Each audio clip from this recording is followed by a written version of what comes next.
ओम अज्ञानतिमिरन्धस्य ज्ञानाञ्जनशलाकया चक्षुरुन्मिलितं येन तस्मै श्रीगुरवे नमः। श्रीचैतन्यमनोभीष्टं स्थापितं येन भूतले स्वयं रूपं कदा मह्यं ददाति स्वपदान्तिकम्।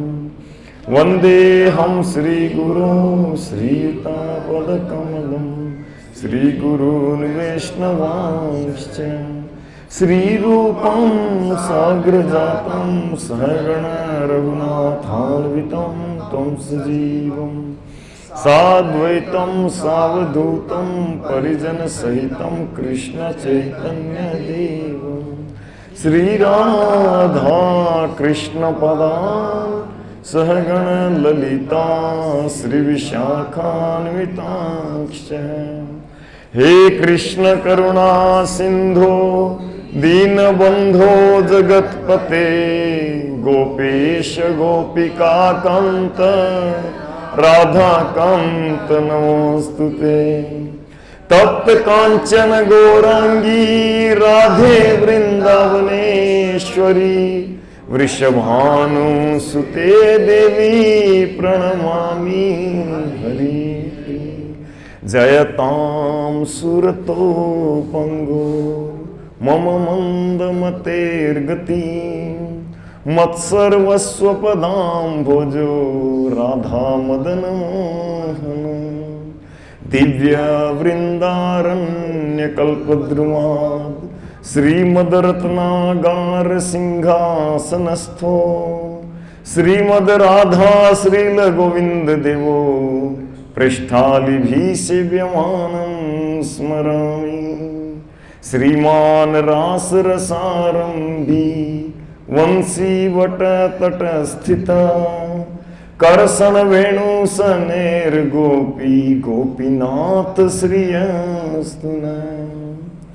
वाञ्छाकल्पतरुभ्यश्च कृपा सिन्धुभ्य एव च पावनेभ्यो वैष्णवेभ्यो नमो नमः। जय श्री कृष्ण चैतन्य प्रभु नित्यानंद श्री अद्वैत गदाधर श्रीवासादि गौर भक्तवृंद। हरे कृष्ण कृष्ण कृष्ण हरे हरे हरे राम राम राम हरे हरे। नमो विष्णुपादाय कृष्णपृष्ठाय भूतले श्रीमते भक्तिवेदांत स्वामिनिति नामिने। नमस्ते सारस्वती देवे गौरवाणी प्रचारिणे निर्विशेष शून्यवादी पाश्चात्य देशधारिणे। मूकं करोति वाचालं पंगुं लंघयते गिरिं यत्कृपातमहं वन्दे श्रीगुरुदीनतारिणे परमानन्दमाधवं श्रीचैतन्येश्वरम्। हरे कृष्णा। तो इस्कॉन भक्ति वृक्ष कार्यक्रम में आप सभी का स्वागत है और सभी का धन्यवाद है कि आप अपना कीमती समय निकाल के पधारे हैं। और जो हमारा ये 64 सप्ताह का प्रोग्राम है 64 वीक्स का, जिसका हम आज 43rd वीक्स का चर्चा करेंगे, है ना। श्रीमद् भगवद गीता यथारूप अध्याय 6 श्लोक संख्या 18। गाइए श्लोक को, कोई गाएंगे सीधा? प्रभु जी इनको ग्रुप में ऐड नहीं किया प्रभु जी?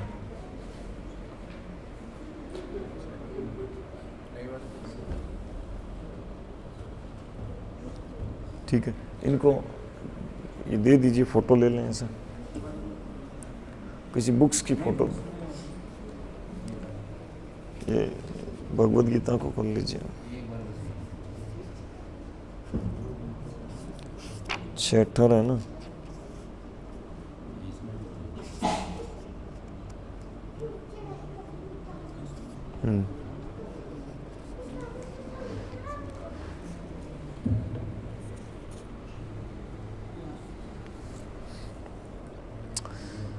यदा विनियतं चित्तम्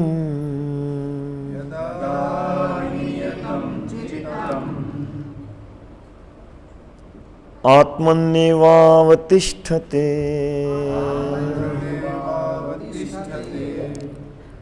यदा विनियतं चित्तम्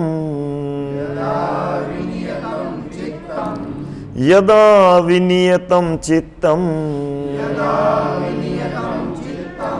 आत्मन्येवावतिष्ठते आत्मन्येवावतिष्ठते निस्पृह सर्वकामेभ्यो निस्पृह सर्वकामेभ्यो युक्त इति उच्यते तदा युक्त इति उच्यते तदा यदा विनियतं चित्तम् आत्मन्येवावतिष्ठते निस्पृह सर्वकामेभ्यो युक्त इति उच्यते तदा।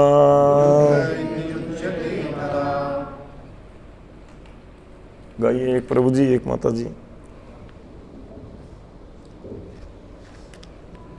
यदा विनियतं चित्तम् यदा विनियतं चित्तम् आत्मन्येवावतिष्ठते आत्मन्येवावतिष्ठते निस्पृह सर्वकामेभ्यो निस्पृह सर्वकामेभ्यो युक्त इत्युच्यते तदा युक्त इति उच्यते तदा। माता जी। यदा विनियतं चित्तम्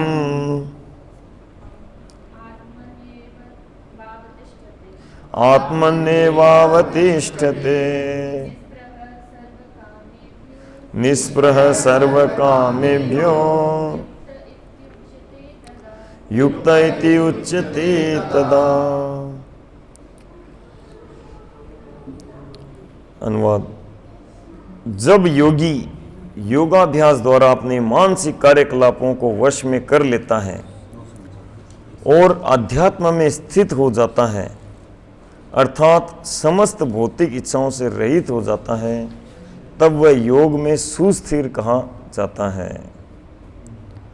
कृपया दोहराइए। जब योगी योगाभ्यास द्वारा अपने मानसिक कार्यकलापों को वश में कर लेता है और अध्यात्म में स्थित हो जाता है, अर्थात समस्त भौतिक इच्छाओं से रहित हो जाता है, तब वह योग में सुस्थिर कहा जाता है। तात्पर्य।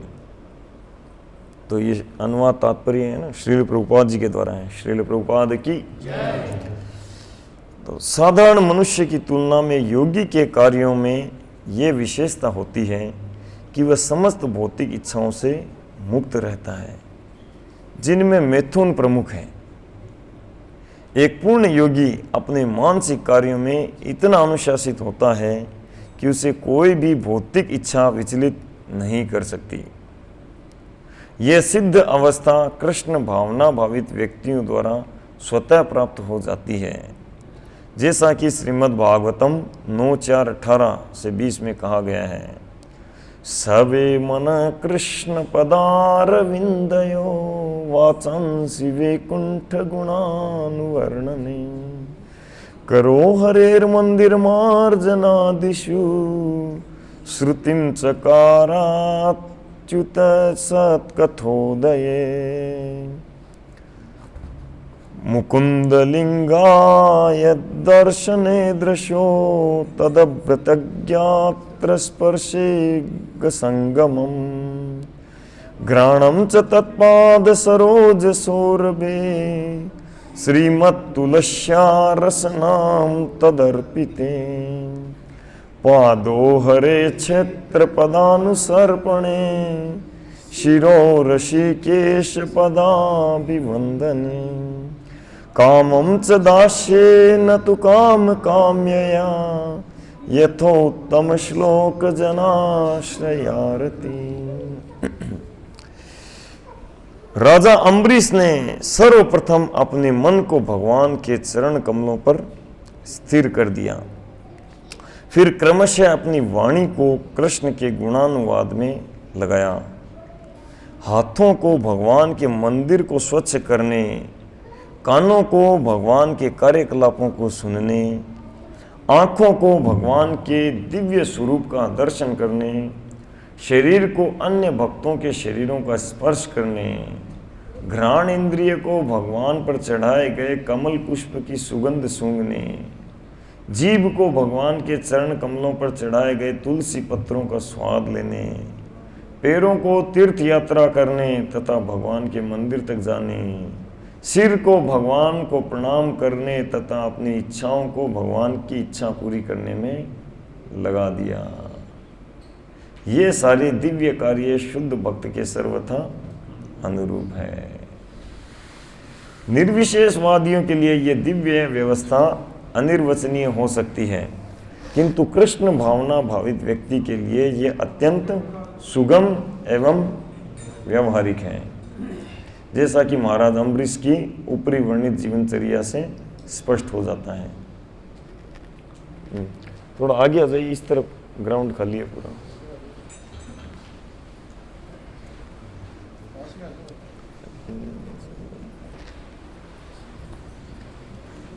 ठीक है, ठीक है, इनफ।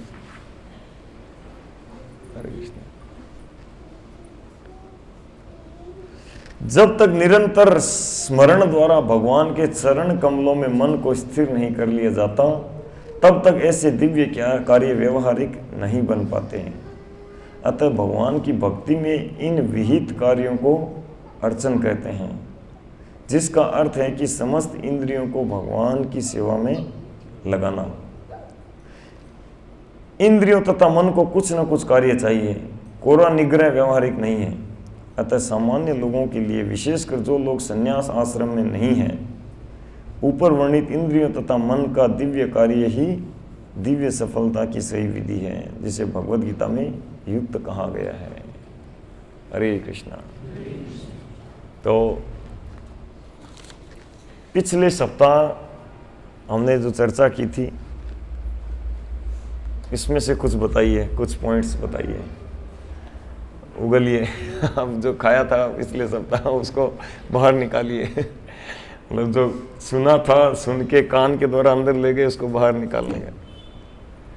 कौन सा श्लोक था?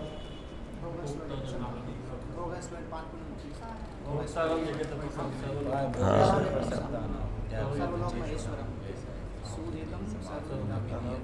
तया परत चेत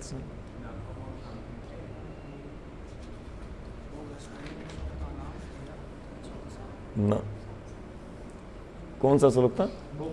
हाँ, निकाल लो। महेश्वरम सूर्यदम। ठीक है, तो इसमें मेनली क्या चर्चा हुई थी बताइए, कौन बताएंगे?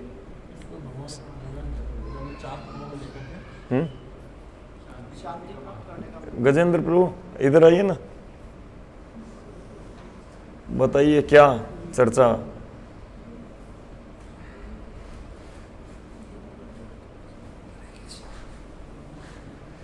पिछले वीक थे ना, तो क्या चर्चा हुई थी? शांति के लिए हम जो भाग रहे हैं लोग, कि मतलब हम सोचते हैं कि अगर हम ये प्राप्त कर लें तो बहुत ज़्यादा शांति मिलेगी, तो ऐसा कुछ नहीं होता। और सब कर्मों के भोक्ता भगवान है। अगर हम सारे कर्म हमको समर्पित कर दें तो ही हमें शांति मिलेगी। अदरवाइज हम सोचें कि मैं इनको भोग कर शांत हो जाऊँगा, इतना पैसा कमा लूँ तो शांत हो जाऊँगा, मैं ये प्राप्त करूँ तो शांत हूँ, तो नेवर हैपन। यस, और कोई बताना चाहिए इधर से माता जी कोई, आप बता रहे थे? शांति के लिए बताया था कि कृष्ण बोलते हैं 3 बातें अपना लो तो जीवन में शांति हो जाएगी। वो है कि मैं परम भोक्ता हूँ, परमेश्वर हूँ और परम हितैषी हूँ। और इन सब का मूल यही बताया था कि हम सबका जो सनातन धर्म है वह सेवा है। सो हम जब उनको निस्वार्थ या शुद्ध भक्ति की तरह सेवा देंगे, जो कि हमारा वास्तविक मूल स्वाभाविक गुण है, हाँ हाँ, तो भगवान प्रसन्न होंगे, यही हमारा स्वाभाविक। यस। तो शांति प्राप्ति का उपाय, यानी उस चीज का उपाय चर्चा किया था जिसके लिए पूरी दुनिया भाग रही है ना? Morning to evening, Monday to Sunday, 1st to 30th, जन्म से मृत्यु तक जिस चीज के पीछे भाग रहे हैं उसका उपाय बताया था, शांति प्राप्ति का उपाय, है ना? तो क्या उपाय बताया था सिद्धार्थ, क्या उपाय बताया था?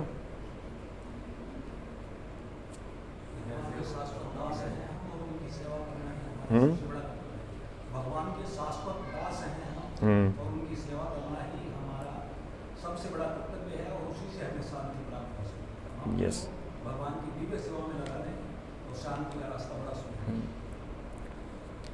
ठीक है, और कोई बताना चाहेंगे?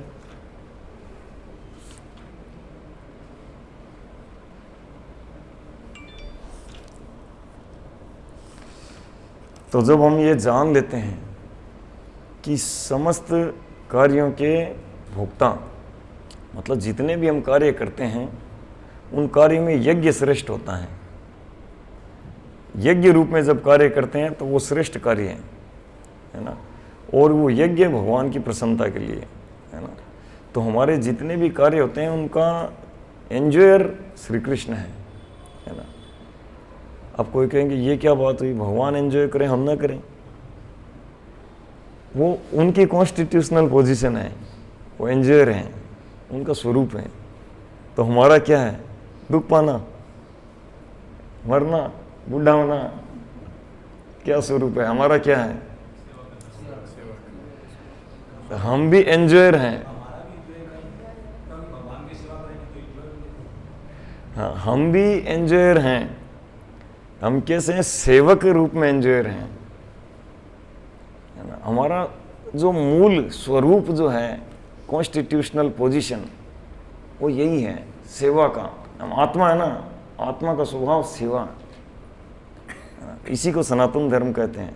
सनातन धर्म मतलब, सनातन मतलब परमानेंट, शाश्वत, कि वह शाश्वत स्वभाव जो उस चीज से अलग नहीं कर सकते, है ना, तो उसको कहते हैं सनातन। तो जैसे चीनी से मीठापन को अलग नहीं कर सकते, पानी से तरलता को अलग नहीं कर सकते, चट्टान से ठोसता को अलग नहीं कर सकते, है ना, कर सकते हैं, उसी तरह आत्मा से सेवा को अलग नहीं कर सकते, है ना। तो आत्मा है मीन्स वो सेवा करेगा ही करेगा।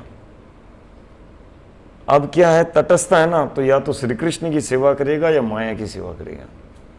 तो माया की सेवा करेगा तो उसको जन्म मृत्यु लेना पड़ेगा। श्री कृष्ण की सेवा करेगा तो एंजॉय करेगा, क्योंकि वो एंजॉयर है, उनका पार्ट एंड पार्सल होने के कारण हम भी एंजॉयर हैं, है ना। वो सेव्य एंजॉयर हैं, सेव्य भगवान, है ना, एंजॉयर हैं, वो सेव्य है ना, भोक्ता हैं, और हम सेवक भोक्ता। हमें सेवा का आनंद मिलता है, और हम सेवा करने से, यानी हमारे सेवा करने का मतलब है कि हमारे कार्यों से जब हम श्री कृष्ण को प्रसन्न कर लेते हैं, तब श्री कृष्ण को प्रसन्न करते हैं, उससे कई गुना प्रसन्नता हमको होती है, आनंद, जो भी है। तो ये हमने चर्चा की थी, ठीक है ना। तो रिवाइज करना ज़रूरी था क्योंकि बहुत इंपॉर्टेंट ये था। और अब आज के यहाँ पे बता रहे हैं कि इस प्रकार हम भगवान को इन 3 बातें जानकर, है ना, तो जान तो लिया कि भगवान भोक्ता हैं, वही मालिक हैं, किसी दूसरे का कंट्रोल नहीं है, उन्हीं का कंट्रोल है पूरा का पूरा, है ना। कोई धमकी दे कि मैं ये कर दूंगा वो कर दूंगा, तो अगर इसको श्लोक की शिक्षा ध्यान में है तो रहेगा कि कोई कुछ नहीं कर सकता, उनकी इच्छा के बिना पलक नहीं झपका सकता, हाथ भी इधर से इधर नहीं कर सकता, पूरा उनका मैनेजमेंट कंट्रोल करता है। वो फाइनल सैंक्शन करते हैं अंदर बैठे परमात्मा के रूप में, अनुमंता, अनुमति प्रदान करने वाला, तब कोई कर पाते हैं। तो भगवान ही मालिक हैं वास्तव में, सर्वोपरि सारे ईश्वरों के परमेश्वर, और भगवान ही सबके वास्तविक बेस्ट फ्रेंड है, हितैषी हैं। अब यहाँ पे इस बार हमको ये जानने को मिल रहा है कि ठीक है, अब हम शांति प्राप्त करने का उपाय बताया, यानी कि दूसरे शब्दों में जो इस प्रकार से भगवान से युक्त होता है तो शांति प्राप्त कर पाते हैं। और युक्त जो भक्त हैं उसका कुछ लक्षण बता रहे हैं यहाँ पे, है ना। क्या बता रहे हैं?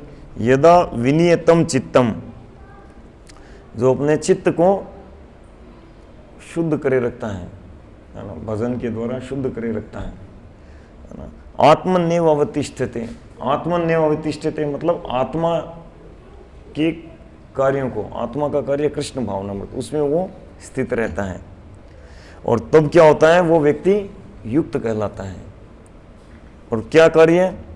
आत्मा के कार्य क्या है? जो यहाँ पे ये अम्बरीश महाराज का एग्जाम्पल देके श्रील प्रभुपाद तात्पर्य समझाते हैं। अभी भी हमने पढ़ा है ना कि अम्बरीश महाराज ने अपने मन को सवे मन कृष्ण पदार विंदियो, भगवान के चरणों में लगा दिया, अपने वाणी को भगवान के गुणगान में लगा दिया, कानों को भगवान का गुणगान सुनने में, हाथों को उनका मंदिर मार्जन करने में, है ना। तो इस प्रकार से पूरा अपने कर्मेंद्रियों, ज्ञानेंद्रियों, मन, पूरी की पूरी 11 इंद्रियों को लगा दिया भगवान की सेवा में, है ना। तो इस प्रकार जब हम लगाए रखते हैं तब हम युक्त कहलाते हैं। और उस युक्त व्यक्ति के लक्षण क्या होता है? कैसे पता चलेगा कौन युक्त है कौन युक्त नहीं है? तो ये भगवान साथ में ये भी दिया कि निष्प्रह सर्व कामेभ्यो, वो भौतिक कामनाओं से, भौतिक इंद्रिय तृप्ति की कामनाओं से निष्प्रह रहता है।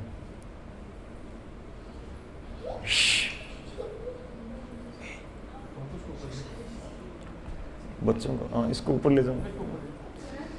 तो निष्प्रह सर्व कामेभ्यो, ये इसका मीटर है कि कोई व्यक्ति भगवान की सेवा में युक्त है। इसका पता चलता है कि वो व्यक्ति वो कामनाएं, वासनाएं, भौतिक इच्छाएं आदि परेशान करना कम कर देती है धीरे धीरे, है ना। तो श्रील प्रभुपाद तात्पर्य में बताते हैं कि साधारण मनुष्य की तुलना में योगी के कार्यों में ये विशेषता होती है कि वह समस्त भौतिक इच्छाओं से मुक्त रहता है, जिनमें मैथुन प्रमुख है ना। तो समस्त भौतिक इच्छाओं से योगी मुक्त रहता है। तो हालांकि यहाँ पर उत्तम अधिकारी ऐसे भक्ति की चर्चा हो रही है। कई बार क्या होता है, भक्त कोई भी चर्चा सुनते हैं, हम अपने जीवन में अप्लाई करते हैं और हताश हो जाते हैं। तो एक एक धरातल पर एक एक बात आती है। तो जो उत्तम अधिकारी भक्त होते हैं उनको पूरी तरह से विरक्त होते हैं भौतिक इंद्रिय तृप्ति की कामनाओं से।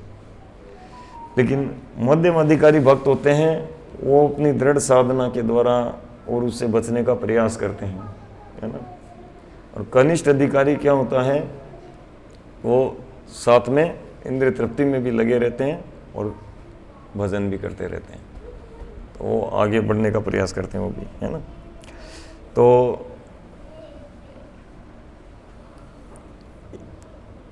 श्रीमद् भागवतम के 9वें स्कंद में एक कथा आती है, एक स्टोरी आती है। वो थोड़ी हम चर्चा करेंगे इस विषय में कि किस प्रकार उस स्टोरी से, इस चर्चा से हम समझ पाएंगे हमारे जीवन से रिलेटेड, है ना। श्रीमद् भागवतम में बहुत सारे एग्जाम्पल जो है गृहस्थ भक्तों के दिए गए हैं, है ना। गृहस्थ भक्तों, कई बार मंदिर में क्लास होती है, ब्रह्मचारियों के बीच में क्लास होती है, तो कई लोगों को मन में प्रश्न उठता है कि इधर सब लोग ब्रह्मचारी बैठे हैं और कथा चल रही है राजा की, रानी की, उनके प्रेम संबंधों की, ऐसे। तो ये क्या है? तो इसमें पूरा विज्ञान है ना, क्योंकि एक ही कथा से सबको प्रेरणा मिलती है। गृहस्थों को भी प्रेरणा मिलती है कि कैसे हमको क्या करना है, और ब्रह्मचारियों को प्रेरणा मिलती है कि गृहस्थ जीवन में क्यों नहीं फंसना है। दोनों को प्रेरणा मिलती है। तो 9वें स्कंद के 18-19 नंबर अध्याय में चर्चा आती है ययाति महाराज की। तो ययाति महाराज जो कि नहूस, राजा नहूस के पुत्र थे, है ना, राजा नहूस के पुत्र थे। तो 6 पुत्र थे उनके, जिनमें से सेकंड नंबर थे ययाति। तो राजा नहूस थे, उनको तो वो हमने चर्चा करी है पहले भी कभी, है ना, कि उनको गिरगिट का शरीर मिल गया था, सकाम कर्म किए थे ना, तो करोड़ों गाय दान दी थी। एक गाय ब्राह्मण की वापस मिल गई और उसको दूसरे ब्राह्मण को दे दी। अब वो अलग अलग ब्राह्मण थे, उनमें झगड़ा हो गया, बोले नहीं वही गाय चाहिए, वो बोले वही चाहिए। महाराज बोले कि 1 करोड़ गाय देता हूँ सोने के सींग और सोने के खुर में बनवा के, मान जाओ इसके बदले। वो नहीं माने, बोले नहीं वही चाहिए। ऐसे करके विवाद इतना बढ़ गया कि राजा के घर को घेर लिया उन्होंने, बाहर निकल। राजा छुप गए, बाहर ही नहीं है। तो वो बोले कि तुम छुपने का शौक है, श्राप देते हैं, गिरगिट बन जाओ। गिरगिट बन गए। सकाम कर्म ऐसा होता है, एग्जाम्पल से समझाते हैं, है ना। एक पुण्य कर्म करते करते ही पाप हो जाता है सकाम कर्म में, तो इसलिए सकाम कर्म खतरनाक है। जो भी है, तो फिर उनके 6 बेटे थे। तो पहला बेटा था वो विरक्त होकर संन्यास लेकर जंगल चले गए। बाकी 5 थे, उनमें बड़े बड़े थे ययाति। तो ययाति महाराज जो थे, तो वो एक समय क्या हुआ कि शुक्राचार्य एक राजा के उसमें रहते थे, राजा के उस महल में कुलगुरु के रूप में या जो भी रहते थे ऐसे। तो राजा था वृषपर्वा, राजा वृषपर्वा, उनके उसमें रहते थे राज्य में। तो शुक्राचार्य की भी एक बेटी थी, नाम था देवयानी, और राजा की बेटी थी, नाम था शर्मिष्ठा।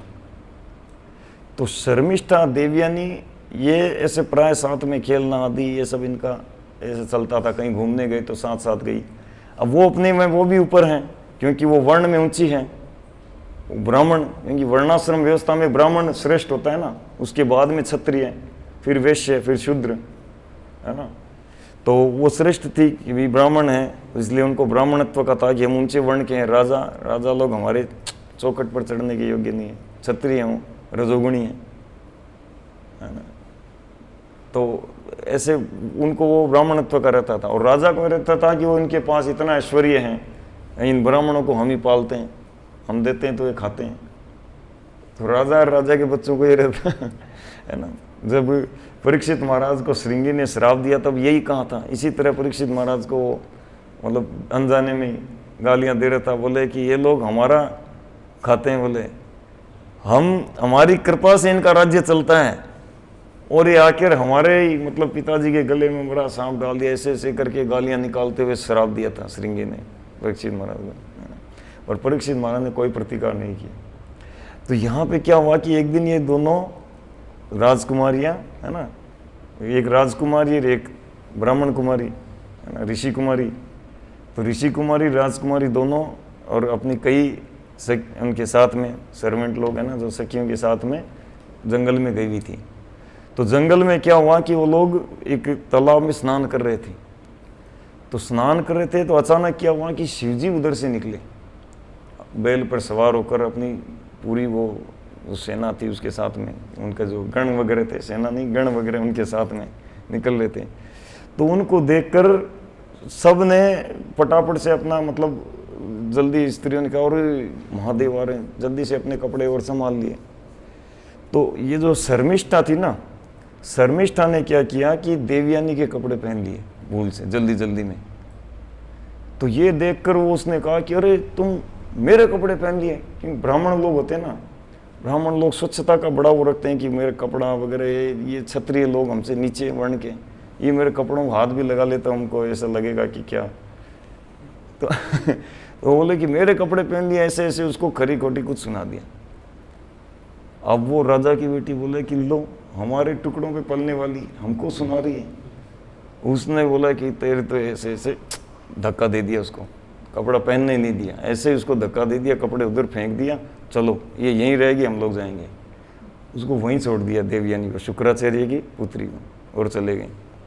अब वो खड्डे में पानी के अंदर तालाब में गिरी रही कि कोई आए कपड़ा दे और दे, तो ऐसे आवाज़ लगा रही थी। तो उधर से फिर ययाति महाराज, राजा लोग जंगल में जाते थे शिकार करने, तो ययाति महाराज उधर से निकल रहे थे। तो उन्होंने उस जल में, तालाब में पानी पीने के हिसाब से गए तो देखा वहाँ पे ये ऋषि कुमारी हैं। तो फिर उसकी हेल्प करी, निकाला उसको, ऐसे मतलब कपड़ा वगैरह उसका दिया, सब हेल्प करके उसको राज्य में छोड़ा। तो उसने फिर क्या हुआ कि राजा को अपने पति के रूप में स्वीकार कर लिया कि आपने मेरा, है ना, शरीर को देखा है। तो स्त्री का शरीर पति को पति देखता है ना, तो आप मेरे पति हैं, है ना, आपको मैं पति रूप में मानती हूँ। यद्यपि ये रिश्ता होता नहीं है समाज में, है ना। जो वर्णाश्रम में वर्ण, ऊंचे वर्ण का पुरुष और नीचे वर्ण की स्त्री से शादी हो सकती है, पर नीचे वर्ण का पुरुष से ऊंचे वर्ण की स्त्री की शादी नहीं होती है ना। यानी क्षत्रिय जो हैं वो छत्राणी से शादी कर सकता है, वैश्य या शूद्राणी से, लेकिन ब्राह्मणी से सोच भी नहीं सकते, करेगा भी नहीं कोई ब्राह्मण। ब्राह्मण है वो ब्राह्मणी से भी कर सकता है, छत्राणी से भी, है ना, वैश्य शूद्र, है ना, इनसे भी, ऐसा सिस्टम है। तो ऐसा होता नहीं, लेकिन वो चूंकि ऐसी आपात स्थिति और उसमें उसने स्वीकार कर लिया। अब लेकिन शुक्राचार्य मान नहीं रहे थे, है ना। और दूसरी तरफ जब उसने जैसे तैसे करके, और वो राजा भी क्या हुआ कि उसके प्रति बहुत आसक्त हो गया, क्योंकि बहुत सुंदर थी देवयानी, है ना। तो आसक्त हो गए और जैसे भी करके बोले कि सुनो ससुर जी, अब जिद छोड़ो मान लो मेरी बात वो बात हो गई तो ऐसे करके मना लिया। और फिर शुक्राचार्य ने कुछ शर्त रखी थी, है ना, कि ठीक है एक शर्त मैं मान रहा हूँ। पहले तो शुक्राचार्य उधर जब वो ऐसे छोड़ा था उनको, मतलब जब राज्य में गई उसने अपने सारे वृत्तांत बताया, तब शुक्राचार्य राजा पर क्रुद्ध हुआ, बोले कि तुम मेरे क्रोध का पात्र बनोगे। तो राजा जल्दी से सरेंडर हुआ कि बोले आप क्रोध मत करिए मुनिवर, ये आज से मेरी बेटी आपकी बेटी की सर्वेंट बनकर रहेगी। तो शर्मिष्ठा को उसका देवयानी की सर्वेंट बना देती, बोले कि इसकी सज़ा है, इसने ऐसा किया और आप हम पर क्रुद्ध मत होइए, पूरा राज्य को सज़ा मत दीजिए, ये सज़ा है इसकी, है ना। तो इस तरह से उसको सर्वेंट के रूप में कर दिया। अब जब देवयानी को भेजा था, है ना, उसके साथ में राजा ययाति महाराज से जब शादी करी, तो शर्त रखी थी कि आप ये शर्मिष्ठा को कभी भी स्वीकार नहीं करेंगे, ये केवल सर्वेंट रहेगी, ऐसा करके राजा ने, है ना। तो ये ऐसे करके उन्होंने भेज दिया।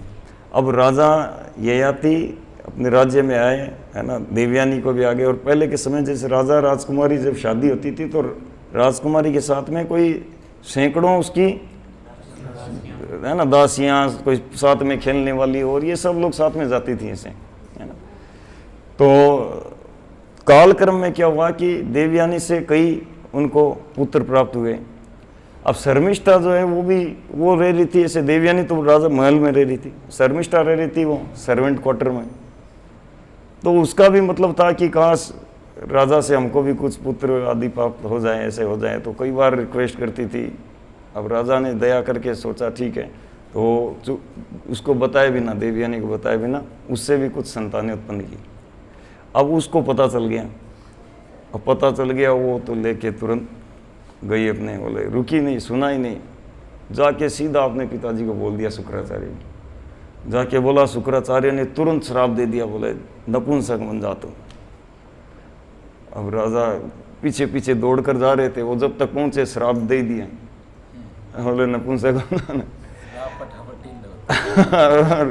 राजा ने कहा कि ये क्या किया आपने, अपनी पुत्री के साथ अन्याय किया, बताओ, ये मैं नपुंसक बन जाऊंगा फिर इसको। तो ये फिर कह के अरे हाँ ये तो गलती है भाई, शुक्राचार्य भी सोचने लग गए, है ना, अभी इतने बड़े महान विद्वान, मिस्टेक हो गई, तो अब क्या करें।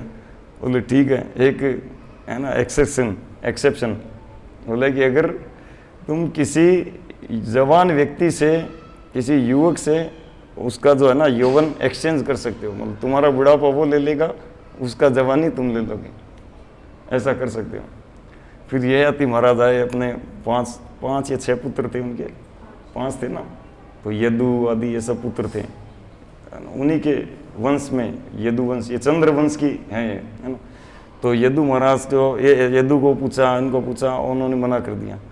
लेकिन छोटा छोटा बेटा था है ना पुरु ने हाँ भरी, बोले ठीक है पिताजी आपकी सेवा के लिए जो भी है, तो एक्सचेंज कर लिया। तो ऐसे जब एक्सचेंज कर लिया तो यह तुम्हारा फिर से जवान हो गए। और इस तरह से बाद में फिर वो करीब उनका 1000 साल तक उन्होंने उस जवान एज को, क्योंकि सतयुग की आयु तो 1-1 लाख वर्ष होती है, तो 1000 साल तक ये गृहस्थ जीवन जिया इस तरह से भोगों में। लेकिन अंत में वो भागवत में वर्णन आता है 9वें स्कंद में वहाँ कि ययाति महाराज कहते हैं कि मेरे को 1000 साल हो गए ये इंद्रियों को विषय सप्लाई करते हुए, इंद्रियों के दास्ता करते हुए, इंद्रियों की बातें मानते हुए, इंद्रियों को ये करते, पर ये इंद्रियां शांत होने का नाम ही नहीं लेती। जैसे आग में घी डालते हैं सोच के कि आग बुझ जाएगी, बुझती है, अधिक जल जाती है। तो ऐसा करके बोले ये तो गड़बड़ काम है, बेकार है। तो तब वो भगवान के शरणागत हुए और भगवान के शरणागत होकर और उनकी भक्ति शुरू की और अपना ग्रह त्याग देते हैं और वानप्रस्थ में जाते हैं, साथ में देवियाँ नहीं जाती हैं। और उसको एक क्या बोलते हैं, एक मन, एक मतलब जैसे एक्चुअल नहीं होती है ना, जो कथा सुनाते हैं, एक स्टोरी सुनाते हैं से अपने जीवन को लेके एक बकरे के ऊपर देख कर ऐसे है ना, जो भी है। तो 1000 साल तक इंद्रिय विषयों को भोग करके लास्ट में कहा कि ये इंद्रियां संतुष्ट नहीं होती है, ये तो विषय भोगों में लगाना इनको बहुत बड़ा है और हृदय मेला होता जाता है। तो फिर अंत में भगवान के शरणागत हुए और बहुत उन्होंने तपस्या की और बहुत भक्ति की, भक्ति करके और उन्होंने फिर उसी जीवन में भगवत धाम प्राप्त किया। और फिर देवियाँ ने भी समझ गई कि भक्ति ही सार है, तो देवियाँ ने भी भक्ति की और भगवत धाम प्राप्त किया। दोनों भगवान के वैकुंठ लोक में पार्षद बने, है ना। अब ये क्यों कथा बताई गई है? जब कोई चर्चा होती है ना, तो उस चर्चा को क्या होता है कि जब भी सभा में चर्चा होती है, जैसे इस सभा में भी ये चर्चा हो रही है, तो सभा में अलग अलग स्तर के, अलग अलग मेंटेलिटी के, है ना, अलग अलग आयु के लोग बैठे होते हैं। तो किसी भी चर्चा को लेके व्यक्ति अपने ऊपर तुरंत अप्लाई कर लेते हैं और करके और उसको, है ना, और मतलब जो उत्तम भक्त के या जो मध्यम भक्त के चीज़ें हैं उसको अपने ऊपर अप्लाई कर लेते हैं, ठीक है ना। और करके फिर उसको और मतलब अपना जीवन जो है कड़क जीवन बना लेते हैं, जबकि भक्ति जो है वो सॉफ्ट, मतलब भक्ति बहुत ही सुखपूर्वक करने का कार्य है ना, कड़क होने का नहीं है। हाँ, यदि कोई अलग अलग स्थिति है जिसकी, जैसे कोई अलग अलग एज के लोग हैं, कुछ लोग हैं जो अभी शादी करने का प्लान कर रहे हैं, कुछ लोग कर चुके हैं, कुछ लोग बहुत साल हो गए, कुछ लोग अब रिटायरमेंट का प्लान है, कुछ लोग और आगे बढ़े हुए हैं, अलग अलग उम्र के लोग हैं। फिर अलग अलग चेतना के लोग हैं, कुछ लोग बहुत थोड़ा सा सीरियस हैं, नहीं के बराबर, कुछ लोग थोड़ा ज़्यादा सीरियस हैं, कुछ लोग और ज़्यादा सीरियस हैं, कुछ लोग प्रबल ऐसे बहुत कड़क ऐसे है ना, सिंसियर, बहुत तीव्र सीरियस है एकदम। तो ऐसे अलग अलग लोग हैं और उसके ऊपर भी डिपेंड करता है। कई बार क्या होता है कि भक्त लोग सोचता है कि मेरे को भगवान की भक्ति में आगे बढ़ना है तो मेरे को सेंस ग्रेटिफिकेशन से अवॉइड करना ही है, लेकिन देखना पड़ेगा उसकी स्थिति कैसी है ना। क्योंकि अक्सर मान लो कि पति पत्नी दोनों एक साथ भक्ति में आगे बढ़ते हैं तो दोनों की प्रगति होती है और तब दोनों एक नियम को फॉलो कर सकते हैं। लेकिन एक नहीं है और दूसरा हो तो नहीं हो सकता, है ना। तो उनको धैर्य रखना पड़ेगा, उनको अपने साथी को आगे भक्ति में बढ़ाना पड़ेगा, तब वो वैराग्य के किसी नियम को गहराई से अपना सकते हैं, है ना। तो इस तरह से, है ना। और अब इस संबंध में एक स्टोरी श्रील प्रभुपाद अक्सर सुनाया करते थे, है ना। लिक्विड ब्यूटी सुना है कभी? लिक्विड ब्यूटी किसने सुना है लिक्विड ब्यूटी? तो हम चर्चा करते हैं ना।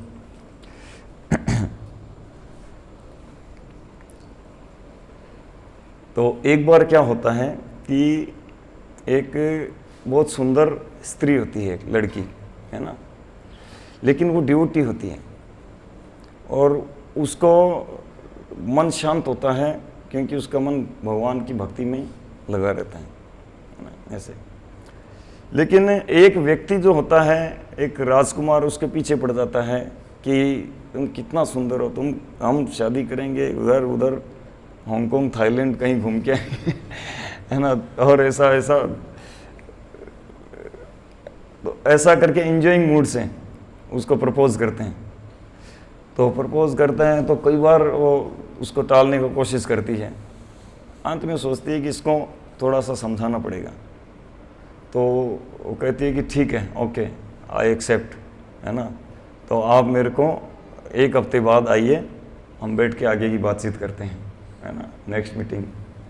तो जब एक हफ्ते बाद आता है तो वो स्त्री क्या करती है कि जुलाब होता है ना, जुलाब क्या बोलते हैं उसको, एकदम सूख जाती है, जिससे वो है ना दस्त लगने लग जाते हैं, वो क्या बोलते हैं उसको, जुलाब बोलते हैं, है ना, जुलाब पी लेती हैं और पी लेती है तो उसके दस्त लग के और शरीर एकदम पतला हो जाता है। हाँ, और जो दस्त लगते हैं वो उसको क्या करती है, पात्र में इकट्ठा करके रख लेती है अपने टॉयलेट में उसको फ्लश नहीं करती सबक सिखाना रखना पड़े। 1 हफ्ते बाद वो बेल बजाता है, टिंग टोंग वो गेट खोलती है तो कहते हैं कि वो सुंदर राजकुमारी वो कहाँ है? बोले कि कौन? बोले कि वो जिसने 1 हफ्ते पहले मुझसे मीटिंग ये रखी थी। बोले कि मैं ही तो हूँ। बोले नहीं, क्यों मजाक करती है, तुम नहीं हो। वो कौन है? वो कहाँ पे है? बताओ कहाँ पे है? कहीं बाहर गई, इधर है। उसने कहा था, मुझे बुलाया था, आज रविवार है आज मीटिंग करना। तो उसने बोले मैं ही हूँ। तो बोले तुम ही हो? तो तुम्हारी वो सुंदरता, वो इतना चमक चेहरे की, वो कहाँ गई? वो बोले मैंने निकाल के उसको अलग रख दिया अलग रख दिया। बोले हाँ, विश्वास नहीं है, चलो दिखाती और ले जाके और बाथरूम दिखाया, बोला तो ये इसके द्वारा वो सिखाती है कि भौतिक जगत की जो सुंदरता है ये ऐसे है, मल मूत्र के समान है ना, और किसी भी समय वो फेंकने वाली नहीं है। वो जो 25-50 साल बाद रहेगा नहीं, वो वास्तविक सुंदरता थोड़ी है ना। वास्तविक सुंदरता तो आत्मा में है, भगवान के धाम में है, श्री कृष्ण में है, उनके पार्षदों में है, भक्तों में है ना। तो अब इस विषय में हम 10 मिनट क्वेश्चन आंसर करेंगे, या कुछ चर्चा में कुछ रह गया हो तो कोई बताएंगे, है ना।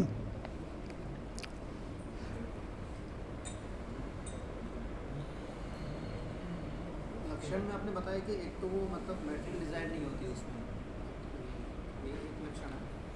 आपने लक्षण बताया ना कि उसको ये पता चल गया कि ना भगवान ही यज्ञों के तपस्या के भोक्ता है, परमेश्वर है और सूर्य है। तो उसके लक्षण, उस भक्त के लक्षण बताए कि वो उसमें मैटेरियल डिजायर कंप्लीटली नहीं रहती है। युक्त भक्त के जो युक्त हैं, है ना, मतलब जो क्योंकि उत्तम अधिकारी हैं उनके, या कंप्लीटली भगवान में एब्जॉर्ब है। युक्त मतलब मध्यम अधिकारी, है ना। मध्यम अधिकारी के लक्षण इसमें इस श्लोक में दिए। हाँ, तो ये एक लक्षण था। दूसरा निष्प्रह सर्व कामेभ्यो, हाँ, ये एक हो गया जिसमें मैटेरियल डिजायर नहीं होगा। इसका मतलब ये है ना, इसमें भौतिक कामनाएं सब कुछ इंद्रियां मतलब भोग के विषय से वो अलग कर लिया आपने। बिल्कुल। और निष्प्रह का मतलब नहीं समझे। निष्प्रह देखो उसने तात्पर्य में क्या दिया प्रभुपाद जी ने, सर्व काम तो भौतिक व्यक्ति की कामना से। निष्प्रह यानी वो हो गया, युक्त हो गया, लिप्त नहीं होगा। आकांक्षा रहित, निष्प्रह यानी आकांक्षा रहित।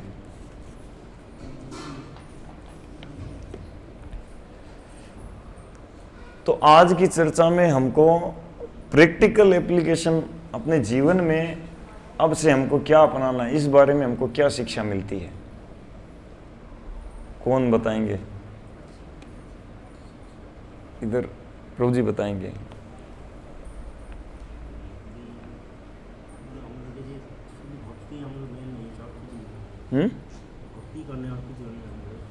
भक्ति करना है, ठीक है, भक्ति कर रहे हैं, लेकिन भक्ति करने वाले की भी इंद्रियां जो है वो विषयों की ओर भागती हैं।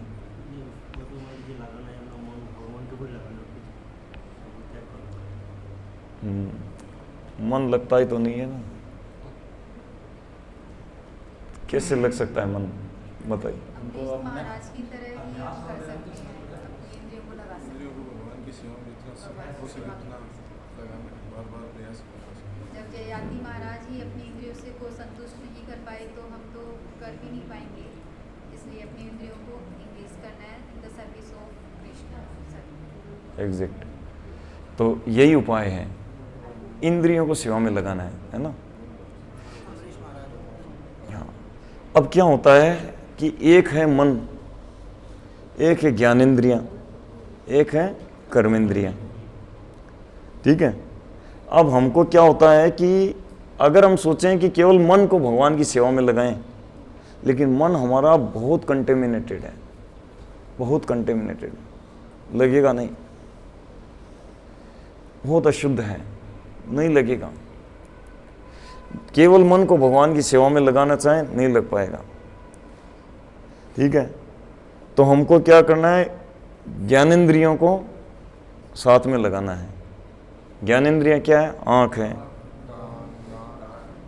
नाक, जीवा, त्वचा, तो ज्ञानेंद्रियों को भी भगवान की सेवा में लगाना है, ठीक है ना।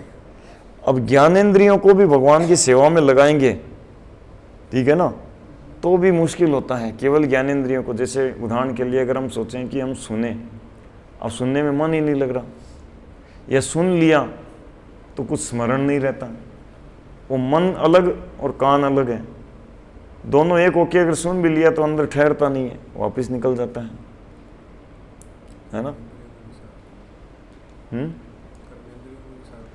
तो हमको कर्मेंद्रियों को भी साथ में लगाना पड़ेगा, कर्मेंद्रियों को भी साथ में हमको लगाना रहेगा, है ना। ये इस चीज़ को जानना बहुत ज़रूरी है।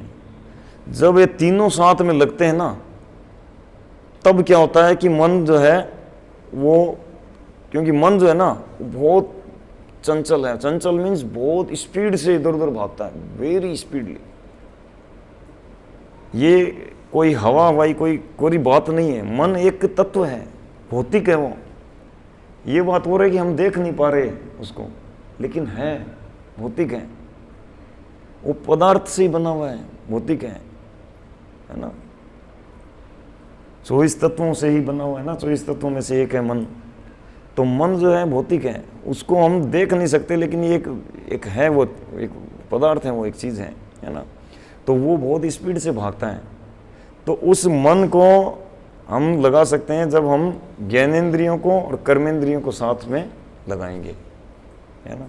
यहाँ पे हमने 2 राजाओं की चर्चा की। एक राजा नहीं लगाया था तो वो 1000 साल तक भी इंद्रियों को कंट्रोल नहीं कर पाए, लेकिन एक राजा सारे कर्मेंद्रियों, ज्ञानेंद्रियों, मन तीनों को लगा रखा था, है ना। शुरुआत कहाँ से बताई? सवे मन है कृष्ण पदारविंदियो, मन भगवान की सेवा में लगाया, और फिर वाचांसी वैकुंठ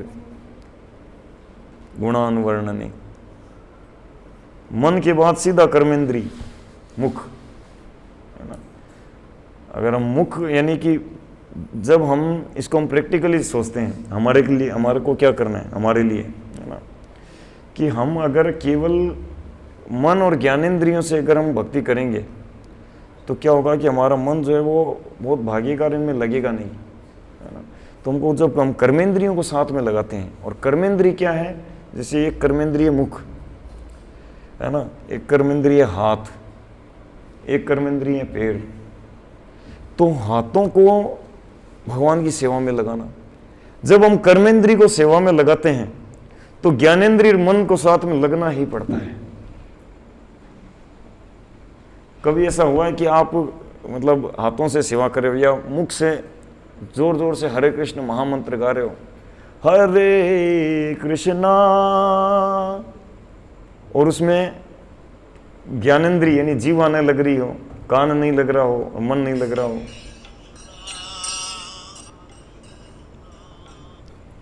ऐसा हुआ है? साथ में लग जाते हैं, जीवा लग गई, कान लग गया, सुन रहा है ना, और मन तो लगना ही पड़ेगा। कर्मेंद्रिय जैसे पैर हैं, पैरों से हम चल रहे होते हैं, तो जब चल रहे होते हैं तो देखो हमको देखना पड़ेगा ज्ञानेंद्रियों से कि कहाँ चल रहे हैं, कोई पत्थर नहीं, कोई खड्डा नहीं, किसी के टकराने जाऊं, है ना। और मन को भी लगना पड़ेगा, क्योंकि मन नहीं लगेगा तो समझ कहाँ से आएगी। तो ये विज्ञान है। तो प्रतिदिन हमको आधा घंटा, पौन घंटा, 1 घंटा कर्मेंद्रियों को भी सेवा में लगाना चाहिए। जैसे बैठ के कर्मेंद्रियों को सेवा में लगाने का कई एक्टिविटियां हैं, आप में इसको बताएंगे क्या? तुलसी महारानी की सेवा भी, गमले में पानी हाँ, दे रहे हैं, तुलसी महारानी की सेवा, उनको जल प्रदान करना, प्रसाद बनाना भी सेवा है। एक एक बताइए तो तेज बोलिए। मंदिर में जैसे झाड़ू पोछा लगाना, हाँ, पोछा लगाना, मंदिर मार्जन, बर्तन साफ बर्तन, मृदंग बजाना, हाँ मृदंग बजाना यानी वाद्य यंत्र बजाना, है ना, करताल बजाना। और दोनों किसी को न आते तो हाथ से ताली बजाना, कीर्तन के समय हाथ से ताली बजाना। तो कर्मेंद्री लग रही है ना, तो ज्ञानेंद्री को लगना पड़ेगा और मन को भी लगना पड़ेगा। और जैसे 2 लोग ताली नहीं बजाते, उनका मन इधर उधर भागता, कीर्तन यहाँ चल रहा है वो इधर जा रहा है ना। लेकिन जब ताली बजाएंगे ना, तब क्या होगा कि मन इधर उधर भागेगा, लेकिन उसको बार बार आना पड़ेगा, यहाँ आना पड़ेगा। फिर वो सोचेगा ताली क्यों बजा रहे हैं, क्योंकि कीर्तन चल रहा है ना। ऐसा ये विज्ञान है। जैसे भगवान का, जैसे घर में जिनके ड्यूटी हैं तो भगवान का श्रृंगार करिए, है ना। और मुख से प्रतिदिन अलग अलग वैष्णव भजन, हरिनाम संकीर्तन, इसका गायन करना चाहिए, उच्च स्वर में गाना चाहिए, उच्च स्वर में, मुंह से पूरा मुंह खोल के एकदम गाना चाहिए। भले लोग पागल बताएं, बोले हाँ पागल है, ये पागलपन ही चाहिए हमको तो। हाँ, स्वयं भगवान कहते हैं कि मेरे को गुरुजी ने मूर्ख समझकर ये महामंत्र दिया है, बोले वेदांत पढ़ने का तुम्हारा अधिकार नहीं है। और अब मैं इसका महामंत्र को जब मैं गाता हूँ, उच्च स्वर में गाता हूँ, मैं चिल्लाता हूँ, पागलों की तरह करता हूँ, नृत्य करता हूँ, रोता हूँ, हंसता हूँ, तो यही तो हमको करना है ना। प्रभुपाद कहते हैं this Krishna consciousness movement is art of crime. Art of crime, ये कैसे रोना है, यही सीखना हमको, कृष्ण के लिए रोना, वही तो है सारा सर्वोच्च प्रेम स्तर में, यही तो होता है विप्रलंबन सेवा। जब श्री कृष्ण चले गए छोड़कर वृंदावन को, तो गोपियाँ आदि, नंद महाराज, है ना, जब उद्धव जी मिलने आए थे, बोले मैं समझा के आता हूँ नंद महाराज आदि इन सबको, ब्रजवासियों को, मैं स्वर्गलोक से पढ़ के आया हूँ। तो ऐसा होता तो भगवान श्री कृष्ण का उद्धव तुम जाके थोड़ा, बोले डोंट वरी, मैं जाके समझाता हूँ। अब गए तो फिर वो ग्वाला वगैरह वो देखा कि अरे ये तो वही रथ है जो अक्रूर जी लेके आए थे। बोले जरूर कृष्ण आएंगे। अरे वहाँ बैठा भी है कृष्ण जैसा दिख रहा है। थोड़ा नज़दीक आया तो देखा कि कपड़े वही हैं, रथ वही हैं, है ना, और मुकुट वगैरह सब वही हैं, लेकिन कृष्ण नहीं है। वो वापिस अपना गाय धोने में लग गए अपना काम में लग गए। और फिर बाद में उद्धव जी रथ से उतरकर और एड्रेस पूछा, बोला कि नंद महाराज, यशोदा जी, नंद राय जी का घर जानते हो आप कहाँ हैं? तो सब उस समय ब्रज के अंदर सब लोग ऐसे रोते थे। तो बोला कि ठीक है, अब आप नंद महाराज का घर क्या पूछ रहे हो, ये देखो ये पानी की धारा ना, जल की धारा आ रही है, इसको पकड़ लो, वो ऊपर नंदीश्वर पर्वत पे उनका घर है, ये धारा को पकड़ लो पहुंच जाओगे। वो ठीक है, अपना काम लग गया। और वो धारा को पकड़ के वो देखते देखते देखते देखते उद्धव जी गए और जाके देखा तो धारा किस चीज़ की थी? नंद महाराज और यशोदा मैया के आंसू की धारा थी, है ना। और चूल्हे में मकड़ी के जाले, कौन बनाए कौन खाए, मन कहाँ है? तो मन तो कृष्ण में है, वही छोड़ के चले गए तो क्या है। युगायितम निमेषेण चक्षुषा प्रवृषायितम शून्यायितम जगत सर्वम गोविंद विरहेण में। जिनके विरह में एक क्षण भी, निमेष, एक निमेष, एक सेकंड का कोई बहुत छोटा हिस्सा होता है, 1 सेकंड का भी 100वां हिस्सा है ना, 100वां या पता नहीं कितना ऐसा हिस्सा होता है। तो ये एक निमिष भी 12 वर्षों जैसा लगता है। युगायितम निमेषेण तो शून्यायितम जगत सर्वम गोविंद विरहेण में। गोविंद के बिना क्या है जगत में, सब सुना है। तो हमको पूरा एकदम सब कर्मेंद्रियां, ज्ञानेंद्रियां, इन सब को भगवान की सेवा में लगा देना चाहिए। ठीक है, अब इस संबंध में किसी का कोई प्रश्न हो? यस प्रभु जी।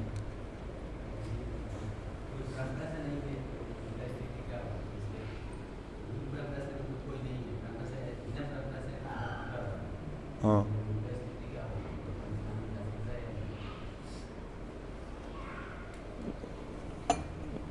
परंपरा से नहीं है तो उनको परंपरा में जुड़ना ही पड़ेगा, है ना। हाँ, तो नहीं चाहते हैं तो उनको भगवान प्रेरणा देंगे, इस जन्म में नहीं तो अगले जन्म में जुड़ेंगे, क्योंकि भक्ति कर रहे हैं ना, भगवान का नाम ले रहे हैं, मगर उनके भक्तों के शरणागत नहीं हो रहे हैं, है ना, प्रमाणिक भक्तों के शरणागत नहीं हो रहे, तो भगवान उनको कभी न कभी बुद्धि देंगे और वो होंगे। लेकिन जब शरणागत होंगे तब भक्ति की शुरुआत होगी। हैं? क्या? पत्नी भक्ति नहीं करती है, हाँ। पति भक्ति करती और पति जो है वो संप्रदाय से जुड़े हुए हैं।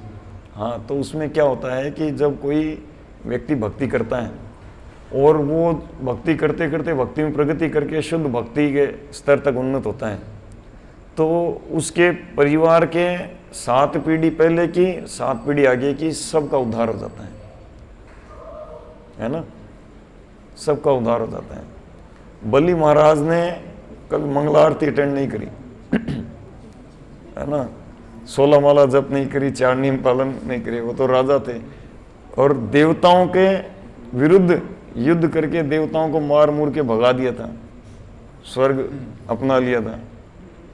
भगवान कहते हैं कि मैं इंद्रारी व्याकुलम लोकम रडयन्ति विगायगे, जब इंद्र के शत्रुओं के द्वारा व्याकुल हो जाता है संसार तो मैं आता हूँ, है ना। और वो इंद्र के शत्रु थे, लेकिन भगवान उनका उद्धार किया जाके, और इंद्र के भाई रूप में जन्म लिया, भाई का उद्धार नहीं किया।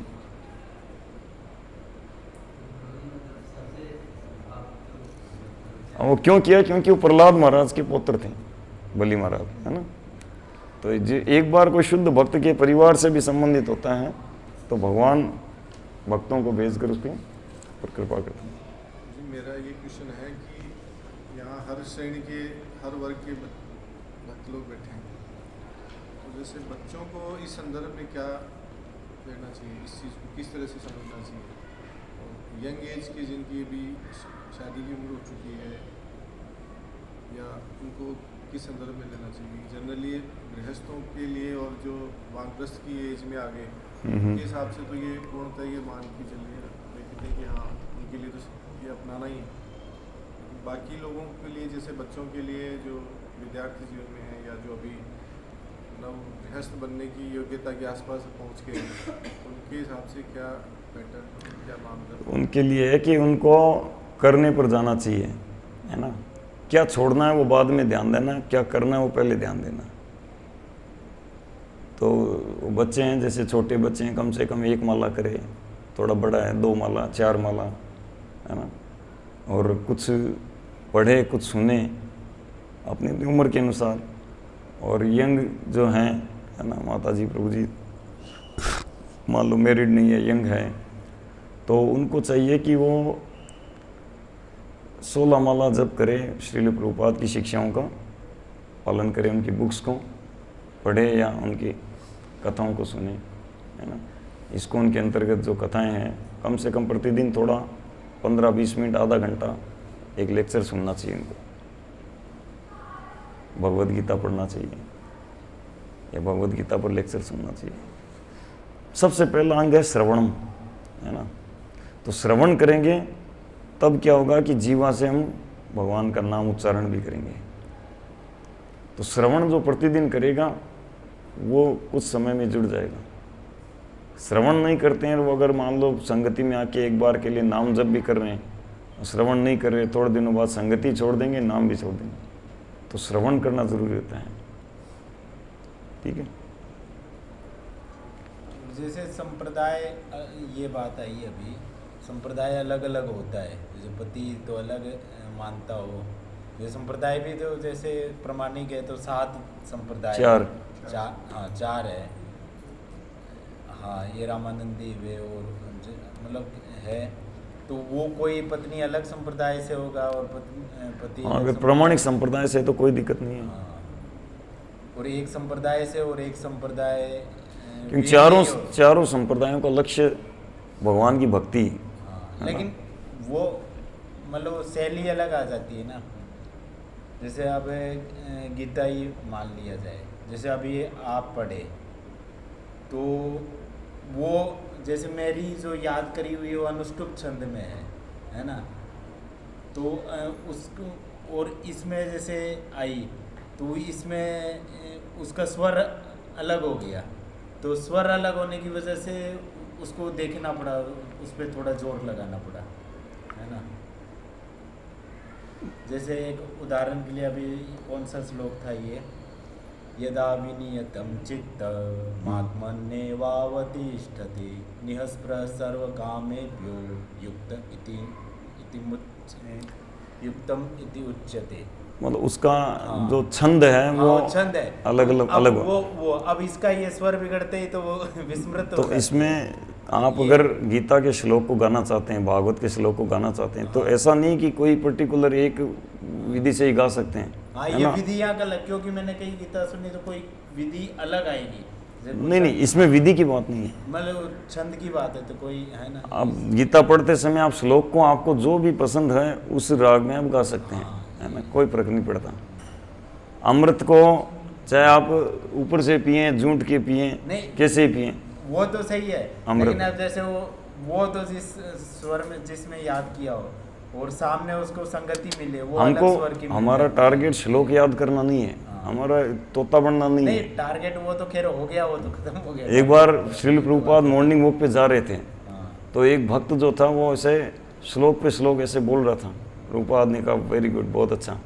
दूसरे दिन भी ऐसे ऐसे बोल रहा था, तो प्रभुपाद ने कहा कि ये तो एक तोता भी कर लेता है, कंठस्थ करना ये तो एक तोता भी कर लेता है।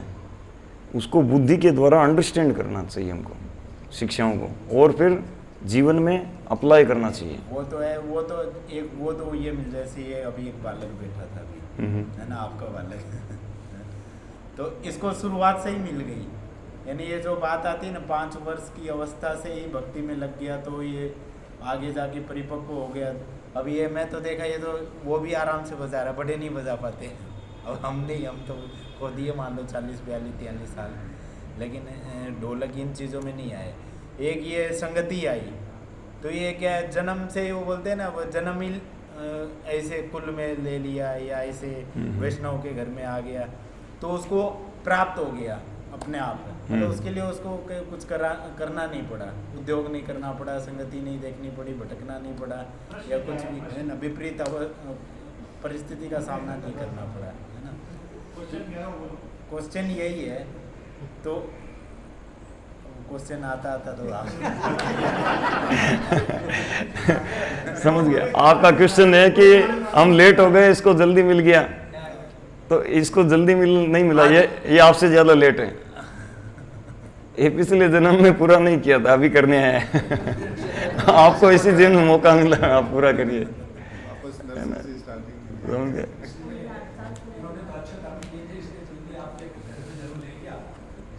मतलब ये पिछले जन्म में भी डिवोटी होगा जब अवश्य ही, और पूरा नहीं किया, सीरियसली नहीं लिया, है ना, नहीं उसी जीवन में भगवत धाम चला जाता, दोबारा जन्म ही नहीं होता।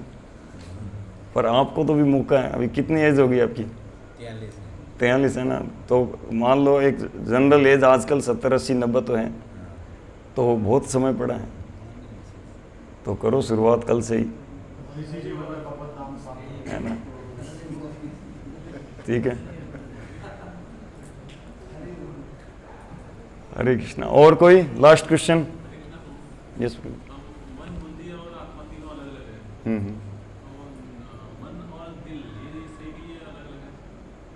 जब आप कहते हैं आवाज मेरे मन में आ गया मैं मंदिर जाऊँ, या मेरे दिल में आ गया मैं मंदिर जाऊँ, तो ये मन और दिल से भी अलग अलग। तो हमारा मन जो है वो एक्चुअली हृदय को ही मन बोलते हैं, है ना। और दूसरा हृदय जो है, जैसे स्थूल शरीर का जो हृदय है ना, उसी के अंदर आत्मा 5 प्रकार की वायु में तैरता है ना। और आत्मा का भी मन होता है, और आत्मा के ऊपर जो लेयर है सूक्ष्म शरीर, उसका भी मन होता है। तो वही आत्मा क्या करता है, अपनी चेतना का विस्तार करके उस भौतिक मन के अंदर आकर कार्य करता है कि मेरे मन में ये आ रहा है, मेरे मन में ये आ रहा है ना। तो जब वो इस संसार के रजोगुण, तमोगुण, सतोगुण, इन गुणों से उत्पन्न इच्छाओं को जब वो पीछे भागता है, तो वो उससे उत्पन्न होता है, भौतिक मन से उत्पन्न। और जब वो श्री कृष्ण की सेवा करने का उसका जो मन होता है, वो जो ओरिजिनल मन का कार्य होता है। ठीक है, हाँ सेम है, हाँ। चीज तो मेरे लिए भी क्वेश्चन थी, मन और हाँ, बट ऐसे लग रहा है इसको डीप से समझना पड़ेगा तभी होगा। दिल मीन्स हृदय, है ना। तो हृदय जो है, जैसे इस स्थूल शरीर का जो हृदय है, ठीक है ना, उसके अंदर वो जो मन जो है वो वहीं से कार्य करता है ना। तभी तो देखो कई बार लोग कहते हैं कि मन जो यहाँ रहता है, मन का निवास स्थान है, यहाँ नहीं होता, मन भी यहीं से होता है ना। क्योंकि जब दक्ष प्रजापति का वो गर्दन काट गई थी, है ना, वीरभद्र ने गर्दन काट दी थी, तो बाद में शिवजी ने बकरे का सर लगा दिया था, तो वो भगवान की स्तुति कर रहा था। तो वो बकरे के मन से थोड़ी स्तुति कर रहे थे, उसी मन थे, वही दक्ष प्रजापति का जो मन, पहले जो मन था जो शिवजी से ईर्ष्या कर रहा था, उसी मन से अभी भगवान की स्तुतियाँ, क्षमा याचना कर रहे थे, है ना। तो इट मीन्स मन यहाँ रहता है ना, यहाँ नहीं रहता। यहाँ ब्रेन है, यहाँ आकर मन कार्य करता है ना। मन को आ जाता है इतनी जल्दी से। बहुत स्पीड से।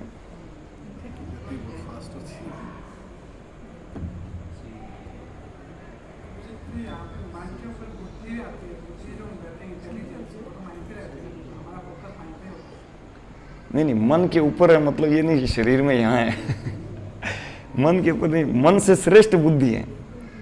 आत्मा के नज़दीक अहंकार है, और फिर उसके बाद में बुद्धि है, उसके बाद में मन है। और जो बुद्धि है वो आत्मा के पड़ोसन है। प्रभुपाद ने ऐसा तात्पर्य में दिया है, 3रे अध्याय का उसमें एक श्लोक में तात्पर्य में दिया है कि जो बुद्धि है वो आत्मा की पड़ोसन है ना। तो नज़दीक है, मतलब श्रेष्ठ। और भगवान गीता में कहते हैं ना, मन सस्तु परा बुद्धि, बुद्धि पर सस्तु से, मन से श्रेष्ठ बुद्धि है।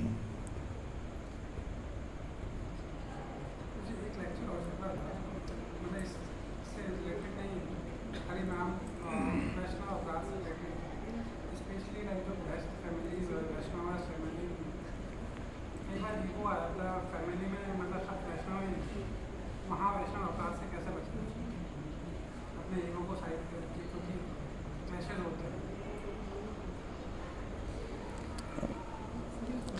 विवेक हाँ नहीं, प्रभु जी का एक बार, तो प्रभु जी का प्रश्न है कि घर में सभी तो भक्त हैं, अब घर में मन मुटाव होता है ना, निंदा आदि ऐसा होता ही है, पीछे से आलोचना आदि होता है, तो क्या करें उसका।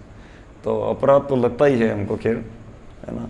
पर जो 10 नाम अपराध में पहला नाम अपराध है कि हम महाभगवतों के प्रति है ना, कम से कम निंदा न करें। बाकी सबसे बचना है, जितना अपनी बच पाए तो अच्छा है। तो एक तो होता है कि हम ही लग जाते हैं निंदा में परिवार के दूसरे भक्तों के प्रति, तो उसमें ये सजेशन है कि हमको नहीं लगना चाहिए। दूसरा रहता है कि हमको लगना पड़ता है कुछ मामला सुलझाने के लिए, कुछ और के लिए, तो उसमें क्या होता है कि हमको उसको अंदर से मतलब द्वेषपूर्वक नहीं करना चाहिए। अपराध होता है जब हमारा मन है ना उसमें द्वेष उत्पन्न होता है, क्रोध होता है ना, और मन लगाकर निंदा करते हैं तब। अगर मन शामिल नहीं है और ऊपर से हमको मतलब कर्तव्य रूप में करना पड़ा है तो उसमें अपराध नहीं लगता, है ना।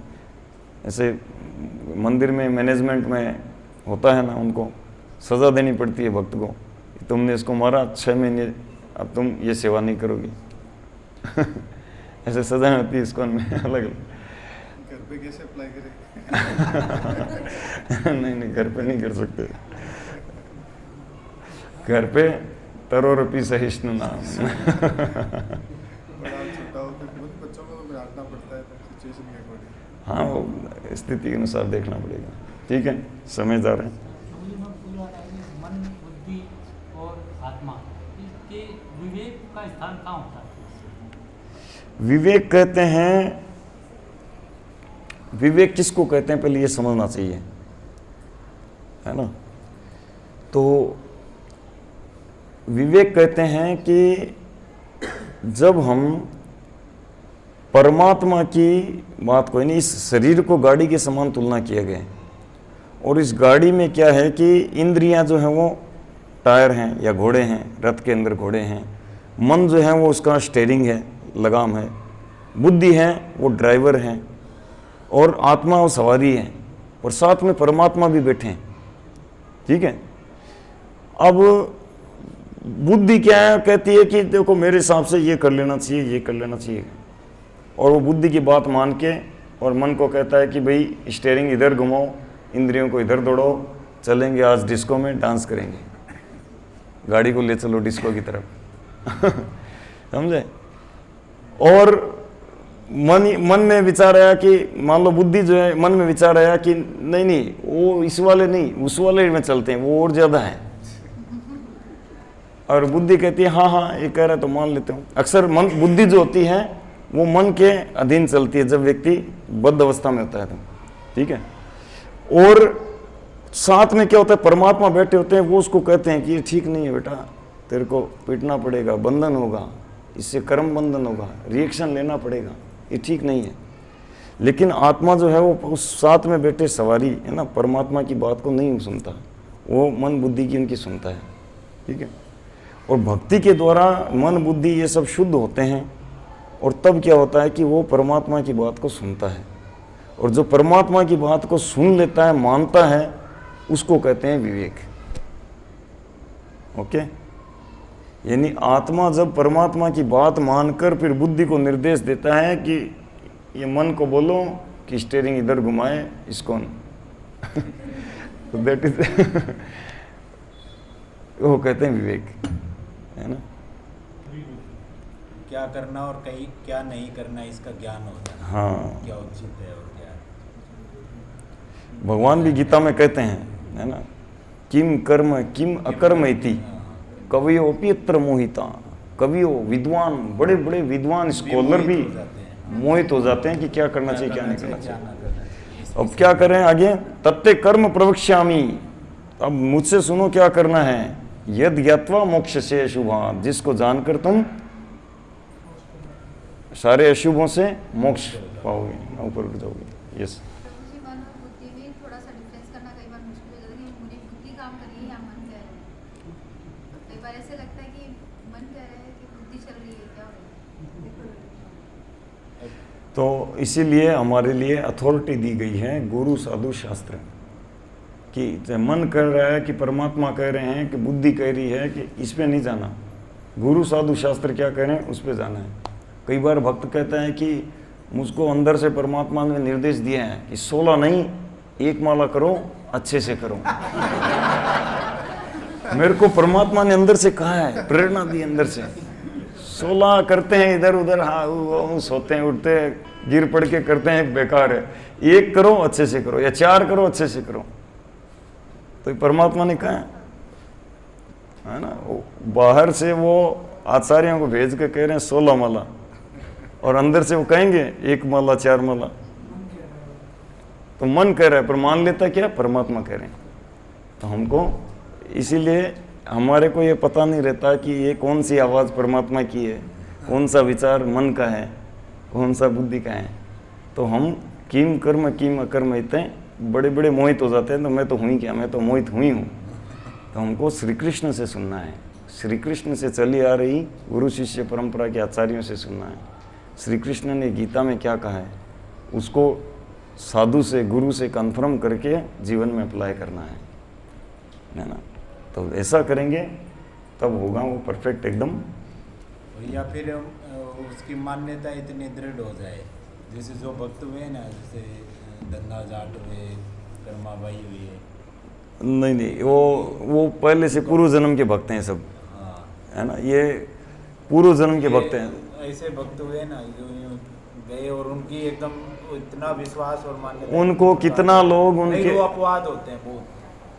वो शुद्ध भक्त हैं, लेकिन उनको फॉलो करने जाएंगे ना, एज इट इज उनका अनुकरण करने जाएंगे, वो एक भी कोई लाभ नहीं होगा किसी को। हाँ, वो नहीं है, वो तो एक उदाहरण के लिए। और साधु संग तीन स्थितियों में होता है, है ना।